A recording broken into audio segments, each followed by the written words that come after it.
You ever watch the news and wonder if the conflicts you're seeing are really just accidents? Or what if they're actually carefully managed events? Well, we're about to dive into what one former CIA agent claims is the secret playbook for global power, all based on a really frank interview he gave. Okay, just let that quote sink in for a second. This is a startling claim from the agent we're talking about. He's basically arguing that for a superpower, real peace can actually be bad for business. He says the goal isn't to solve conflicts, but to manage them. Why? Because dependency, that's the ultimate form of control. Now look, it's super important to remember this is one insider's perspective. This is his story. But if what he's claiming is true, it completely changes how you see everything, from the news you watch to why some countries get hit with economic sanctions. These are the alleged secret tools that shape our world from behind the curtain.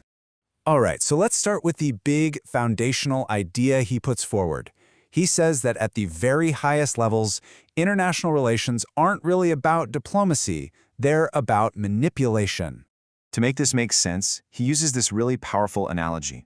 He claims superpowers play geopolitics just like you'd manipulate kids on a playground.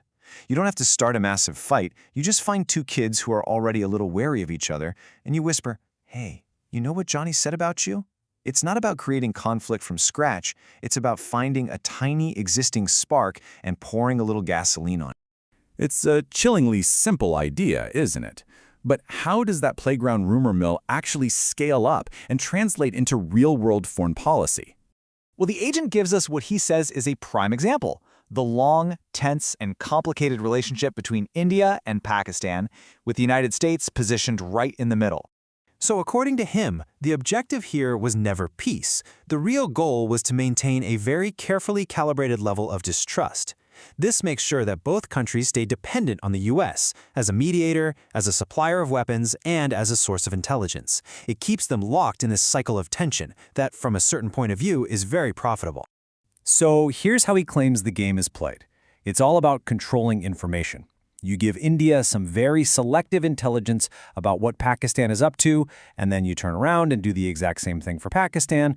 But the key is you withhold the full context from both of them. That way, neither side can ever fully trust the other, and you create this permanent state of suspicion. The India-Pakistan example is just one specific play from a much bigger playbook. So let's zoom out now and look at the full set of tools this agent claims that superpowers have at their disposal.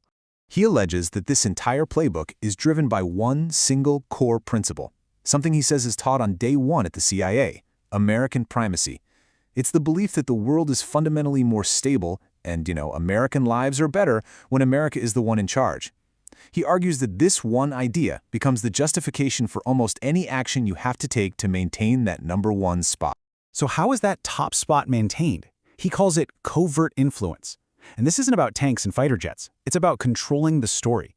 He claims this includes everything from secretly funding media outlets on both sides of an issue to flooding social media with bots and even using AI to generate fake inflammatory images designed purely to create outrage and fear. But influence isn't just about information. The agent describes an even more direct economic weapon: currency manipulation. Think about this. By buying or dumping a country's currency on the global market, a superpower can make its citizens richer or poorer overnight. It's an incredibly powerful way to force a government's hand on a policy or a trade deal they don't want to make. According to the agent, all of these power plays have had a kind of huge unintended consequence. Instead of just preserving the old way of doing things, they've actually sped up the rise of a completely new one, and it's fundamentally shifting the global balance of power. He argues that the world has totally changed. We've gone from what he calls a unipolar world, one clear superpower, the USA, calling the shots, to a bipolar one. Now there's a competing Eastern power bloc that has emerged to challenge the old rules of the game. And he claims these two blocs operate on completely different philosophies. The West, he says, is ideology-driven. It wants to export its values, like democracy. But the rising Eastern bloc, he describes them as purely pragmatic. They don't care if you're a democracy or a dictatorship, they just want to do business. So this new landscape, with two competing visions for the world, it raises a really critical question. In this new game, who are the most effective players on the board? And here, the agent gives his own personal breakdown of the world's top spy agencies, and his rankings are just fascinating. For assassinations, he puts Israel's Mossad at number 1.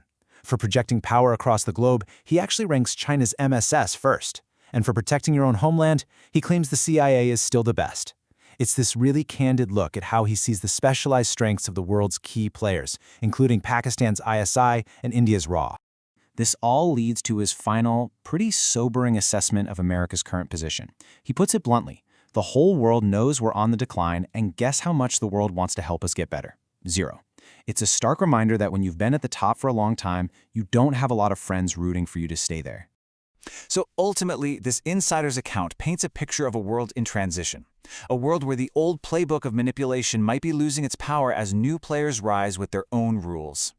And it leaves us with a critical question for the future. As the whole game changes, who is going to be the one writing the new rules?